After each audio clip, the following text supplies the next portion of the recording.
اس لیے کہ ہم لوگ کا حج کون سا کوئی نیا تیر مارتے ہیں ہم وہاں جا کے جو لوگ استقبال کریں اور پھول لے کے کھڑے ہوں. یہ بھی خطرہ ہوتا ہے کہ پتہ نہیں قبول ہوا ہے کہ نہیں ہوا.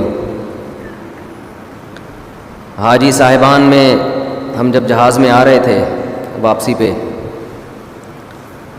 فجر کا ٹائم ہوا. سعودی ایئر لائن میں یہ بہت بڑی سہولت ہے، پراپر نماز کی جگہ بنی ہوئی ہے، کسی جہاز میں نہیں ہے. یہ باقاعدہ جماعت سے نماز ہوتی ہے.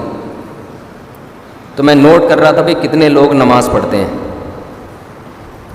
تو میرا خیال ہے کچھ 10% لوگوں نے بمشکل پڑھی ہوگی پورے جہاز میں. بہت افسوس ہو رہا تھا کہ حج کر کے آ رہے ہیں اور کم از کم سفر کمپلیٹ ہونے تک تو پڑھ لو نماز بھائی. شاعر نے کہا ہے نا کہ مسجد تو بنا دی دم بھر میں ایمان کی حرارت والوں نے، من اپنا پرانا پاپی تھا برسوں میں نمازی بن نہ سکا. پرانا پاپی کہتے ہیں جو پرانی عادت ہوتی ہے کسی کو. مسجد تو بنانے میں لوگ بڑی دلچسپی لیتے ہیں، لاکھوں روپے خرچ کر دیے، نماز نہیں پڑھ رہے ہوتے اس میں. تو مسجد بنانے سے زیادہ ضروری کیا ہے؟ نماز تو زیادہ ضروری ہے نا. تو مسجد ہو یا نہ ہو نماز تو پھر بھی فرض ہے. تو سفر میں ایک چیز کا احساس ہوا کہ اس پر بہت کام کی ضرورت ہے. الحمدللہ علماء رہنمائی کر رہے تھے وہاں، بہت سارے علماء، لیکن لوگ سنتے کہاں ہیں علماء کی کہ حج کیوں کیا جاتا ہے، اس میں حکمت کیا ہے. لوگ یہ سمجھتے ہیں کہ آٹومیٹیکلی خود بخود سارا کام ہو رہا ہوتا ہے، گناہ معاف. 27ویں رات میں عبادت کر لی، سارے اگلے پچھلے گناہ معاف.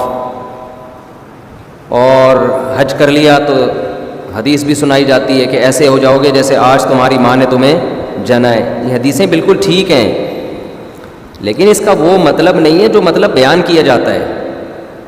وہ مطلب نہیں ہے ان حدیثوں کا. دیکھو کسی کی بات کا جب کوئی مطلب بیان کیا جاتا ہے تو اس کی دوسری باتوں کو سامنے رکھ کے بیان کیا جاتا ہے.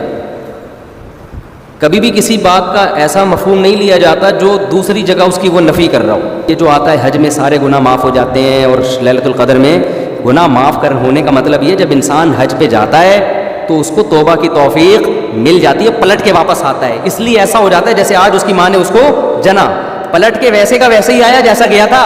صغیرہ گناہ معاف ہوتے ہیں، پھر کبیرہ معاف نہیں ہوتے. ہاں اللہ اپنی رحمت سے کر دے تو کوئی اللہ پہ پابندی نہیں، لیکن قاعدہ ضابطہ یہ ہے کہ کبیرہ گناہ توبہ کے بغیر معاف نہیں ہوگا.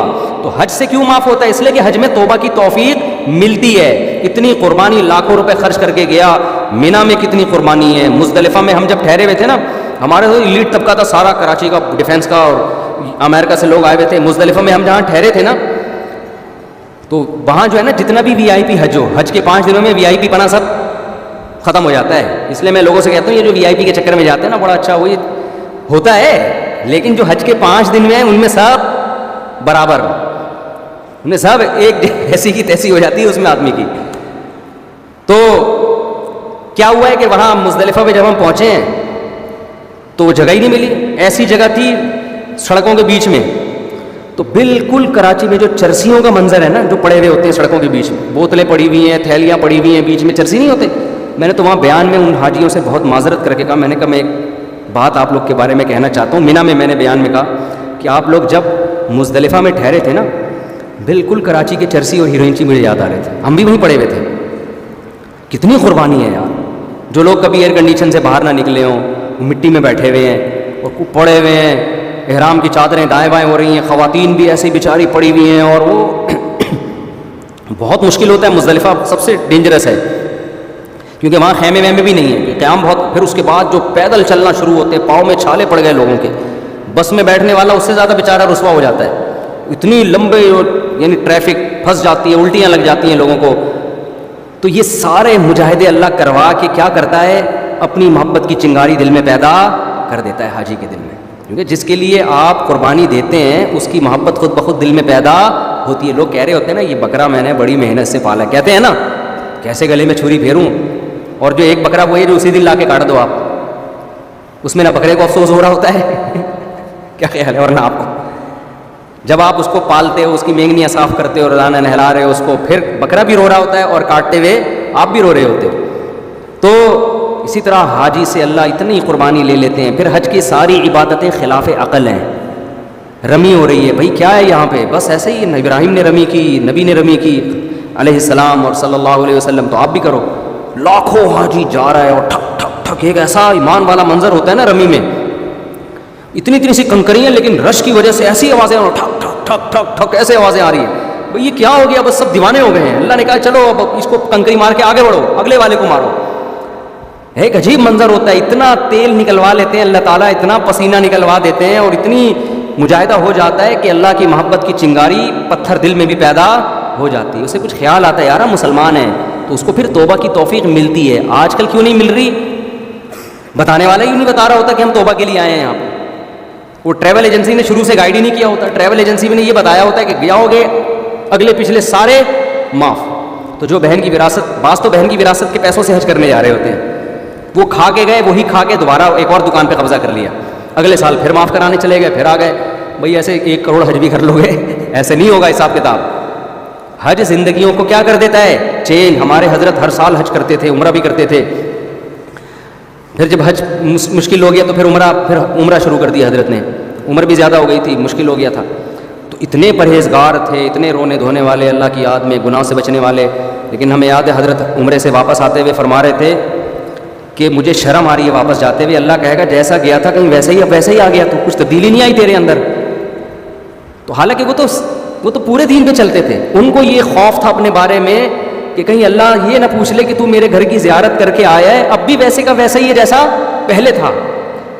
تو یہ جذبے سے جب آپ جاتے ہو نا عمرہ کرنے, حج کرنے, پھر جو آپ کے اندر تبدیلی آتی ہے, تو واقعی وہ تبدیلی آپ کے گناہوں کو ایسا صاف کر دیتی ہے کہ یوم ولدت امہ, جیسے آج تمہاری ماں نے تمہیں جنا ہے. اور اگر آپ گئے اور ویسے کے ویسے ہی واپس آ گئے, وہی نمازیں گول ہو رہی ہیں, وہی ماں باپ کے ساتھ بدتمیزی, وہی سٹے لگ رہے ہیں, آتے ہی گٹکے کی دکان پہ گیا حجی. ٹھیک ہے نا. ہم جب حج پہ ابھی آ رہے تھے, ہمارے ساتھ ساتھی تھے نا, تو وہ سعودی ایئر لائن میں LCD لگی ہوئی ہوتی ہے, تو وہ بٹن ان کا لگ گیا, فلم لگ گئی اس پہ نا, غلطی سے بٹن دب گیا, بیچارے نے جان کے نہیں کیا. فلم, اب وہ بٹن دبانے, فلم ہٹ ہی نہیں رہی. تو بیٹھے ہوئے ہیں نا, اب وہ سامنے ہی لگی ہوئی ہے اور انڈین فلم چل رہی ہے. اب لوگ کہہ رہے ہیں, لوگ, مجھے اچھا لگا لوگوں کا یہ نا, لوگ کہہ رہے ہیں 40 دن تو گزرنے دیتا, حج سے تو واپس جا رہا ہے, 40 دن تو گزرنے دے, اس کے بعد دیکھ لینا. وہ کہہ رہا ہے یار غلطی سے بٹن دب گیا, بند نہیں ہو رہا مجھ سے. واقعی نہیں ہو رہا تھا مجھ سے نا کہ کون سے بٹن سے بند ہو. ہم نے بھی پھر, ہمارے تھوڑی گپ شپ ہو گئی تھی, ہم نے بھی تھوڑا مذاق شروع, ہم نے کہا یار ابھی شیطان کو پتھر مار کر آ رہے ہو, ابھی پتھر مارے شیطان کو, اور آتے ہی شیطان کو فالو کرنا شروع کر دیا. کہہ رہے مجھے صاحب غلطی سے بٹن دب گیا یار, ہل. خیر وہ کسی نے ریموٹ سے ذریعے پھر وہ چینل چینج کیا. تو میں نے کہا چلو اتنا احساس ہے کہ یار فلم 40 دن کے بعد جا کے دیکھ لیں, ابھی کم از کم فلم فوراً تو نہ دیکھیں نا, ابھی تو گھر پہنچے نہیں ہیں, ابھی سے فلمیں شروع ہو گئی. تو لیکن بہت سے لوگوں میں یہ جذبہ نہیں ہوتا. بعض لڑکیاں یہ کرتی ہیں, پورا وقت اسکارف میں گزرا, اور جیسے ہی واپسی کا سفر ہوا ہے بال کھول لیے, بالکل اسکرٹ, اور اسی اسٹائل میں آ گئی, بالکل جیسے کچھ ہوا نہیں. یار تھوڑا سا تو خدا کا خوف کرو یار, کچھ تو تبدیلی پیدا کریں. انٹرٹینمنٹ تھوڑی ہے حج, کوئی تفریح کے لیے تھوڑی گئے تھے آپ. تو اس لیے کوشش کریں بھائی, حج عمرہ اس نیت سے ہو کہ ہمیں اپنے آپ کو اندر سے تبدیل کرنا ہے, اور یہ حج آپ کی زندگی بدلے گا انشاءاللہ. تو یہ جذبہ ہوگا تو پھر گناہ بھی معاف ہوتے ہیں. یہ جذبہ نہیں ہوگا, وہی قتل, وہی ظلم, وہی زیادتی, وہی بدماشی, تو بھائی ایسے تو سینکڑوں حج بھی, ثواب تو پھر بھی مل جائے گا حج کا, لیکن وہ مقصد تھوڑی حاصل ہوگا.